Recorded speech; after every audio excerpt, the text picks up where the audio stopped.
सरकारी कर्मचारी का दर्जा 26,000 न्यूनतम वेतन और रिटायरमेंट की आयु 65 साल करने आदि मांगों को लेकर जिले की 1060 आशा वर्कर कल से 3 दिवसीय हड़ताल पर चली गई हैं। 3 दिवसीय हड़ताल के कारण जच्चा बच्चा की देखभाल और अन्य स्वास्थ्य सेवाओं पर असर पड़ना लाजमी है। नमस्कार जी, क्या नाम है आप? मेरा नाम हेमलता है। आप यहाँ पर मौजूद है, भारी संख्या में आपने कल भी प्रदर्शन किया था, आज भी कर रहे हैं। क्या आश्वासन दिया गया आपकी मांगों को लेकर पीछे से? अभी हमसे किसी ने कोई मुलाकात नहीं की है, ना किसी ने कोई आश्वासन दिया है। ये हमारी जो मांगे हैं ना, वो आज की नई मांगे नहीं है। 2018 में भी हमारी एक लंबी हड़ताल चली थी, जिसमें हमारी कुछ मांगों को मान लिया गया था और कुछ मांगों को अभी तक मंजूर नहीं किया गया। बहुत छोटी छोटी मांगे हैं कि 17 साल से हमारी आशा वर्कर काम कर रही है, जबकि 17 साल में कहते हैं ना कि हर डिपार्टमेंट में बढ़ोतरी होती है मानदेय में, लेकिन आशा वर्कर की कोई बढ़ोतरी नहीं हुई। 2018 में जब हड़ताल हुई थी तब इन्होंने 3,000 रुपये मानदेय बढ़ाया था।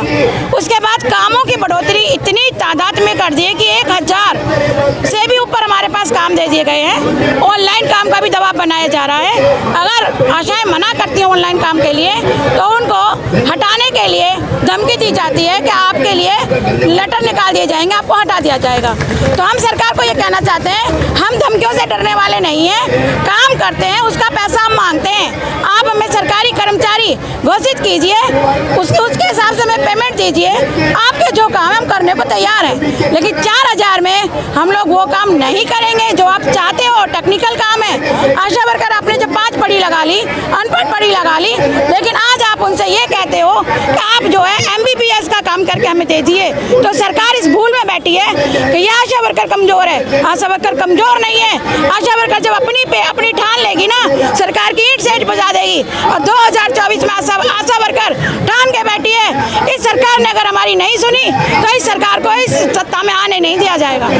आपने पहले पिछले महीने भी जो है प्रदर्शन किया था, तब भी भारी संख्या में आशा वर्कर्स मौजूद थी। तब आपने कहा था कि हमारी अगस्त में लंबी चौड़ी हड़ताल होगी। तो अभी आप कर रहे हैं, तो अभी क्या उम्मीद लग रही है? अभी भी ऐसा लग रहा है कोई आपसे मुलाकात करने नहीं आए, तो अभी क्या लग रहा है, कुछ होगा?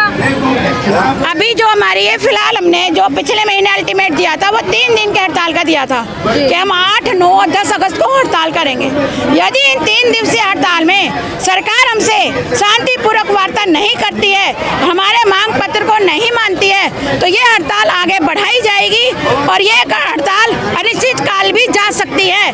जो हमारे स्टेट यूनियन का फैसला होगा उसके ऊपर आगे आंदोलन हमारा जारी रहेगा। हम कल DC साहब को भी ज्ञापन दिया था। DC साहब को ज्ञापन दिया था। हमने उनसे टाइम भी मांगा है कि भाई हमें आप बातचीत के लिए टाइम दो, तो हमसे कह दिया गया था आके टाइम ले लीजिए, लेकिन जब हम वहाँ गए तो हमें वहाँ पे कोई नहीं मिला और हमें टाइम नहीं मिल पाया है बात करने के लिए। ज्ञापन नहीं सौंप पाया? ज्ञापन तो दे दिया मैम हमने, लेकिन जो हमें बातचीत के लिए टाइमिंग चाहिए वो टाइमिंग हमें नहीं मिली। मैम आगे आपका एजेंडा क्या होगा? आगे एजेंडा यही है, इस हड़ताल को आगे सुचारू रूप से चलाया जाएगा। कोशिश यही है कि सरकार हमारी वार्ता को सुने और हमारी मांग पत्र पे बात करे, हमारी डेलीगेशन को धमकाने की कोशिश ना करे। 7 तारीख को हमारा डेलीगेशन पंचकुला गया था, तो वहाँ पे अधिकारियों का कहना था आशा वर्कर कोई काम ही नहीं करती। आशा वर्कर जब काम नहीं करती तो अब 3 दिनों में हड़ताल पर बैठे हैं। क्यों हम पर दबाव बनाए जा रहे हैं? क्यों अधिकारियों के फोन आ रहे हैं कि आप काम करिए? बिल्कुल काम नहीं करेंगे, आपको ये नतीजा दिखा के रहेंगे कि आशा वर्कर काम करती है या नहीं करती है। कितनी महिलाएं आज यहाँ पर मौजूद है जो आशा वर्कर है? 1,000 आशा वर्कर है, जिससे मेरी 800 से 900 महिलाएं यहाँ आ चुकी हैं। आ चुकी है। कहाँ से आई है सभी महिलाएं? पूरे फरीदाबाद की आशा वर्कर हैं यहाँ पर, जो कि पूरा रूरल है, पूरा अर्बन है। क्या नाम है आपका? सुशीला चौधरी। कहाँ से आए हैं? यहीं से फरीदाबाद से ही। क्या कहना चाहेंगे, क्या क्या मांगे हैं और पूरी नहीं हो रही है, इतने पापड़ बेलने पड़ रहे हैं अपनी ही मांगों को पूरा करवाने के लिए, क्या कहेंगे? ये सरकार कहाँ सुनती है किसी की? ये सरकार ऐसे ही पापड़ पिलवा दी है, आशा वर्करों को परेशान कर रखा है, ऑनलाइन काम का दबाव डाल रखा है। आशा वर्करों को ऑनलाइन काम का पहले 8वीं पास थी, उन पे ऑनलाइन काम फ़ोन ही चलाने नहीं आते उन पे, तो वो ऑनलाइन काम कहाँ से करेंगी? आशा वर्करों को इतना टॉर्चर किया जा रहा है कि उनको हॉस्पिटल से निकालने की धमकी दी जाती है कि तुम्हें आशा वर्कर के पद से निकाल दिया जाएगा। तरह तरह के प्रेशर आशा वर्कर पर डालने जाते हैं। इंसेंटिव जबरदस्ती काम करवाया जाता है, जबरदस्ती करने पर धमकी दी जाती है। लेटर दिए जाते हैं, बाकायदा बोलो इन पे साइन करो। हम मना करते हैं, हम साइन क्यों करें? जब हम इंसेंटिव बेस पे लगाए गए थे तो फिर हम सरकार को और काम क्यों करके दें? हम अपनी जच्चा बच्चा का ध्यान रखेंगे और उनके बेफालतू के काम करेंगे। इससे पहले भी आपने प्रदर्शन किया था कुछ महीने पहले, तो कुछ सुनवाई नहीं हुई?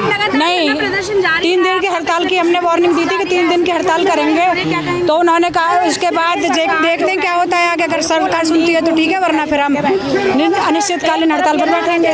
बेटी बचाओ बेटी पढ़ाओ, 8 तारीख की लेकिन दूसरी तरफ 10 तारीख इन्हें महिलाएं आंगनवाड़ी वर्कर है, आगे हड़ताल बढ़ाई जाएगी। ग्रामीण नहीं, कोई टाइम नहीं दिया। कल हमारा डेलीगेट मिलने गया था तो वो मिले नहीं थे वहाँ पे। टाइम बोला था हमसे कि टाइम ले लो डीसी साहब से मिलने का, तो कल हमारे 2 टीम मेंबर गए थे तो उन्होंने मना, कोई भी नहीं था उसमें ऑफिस में, तो टाइम नहीं मिल पाया हमें।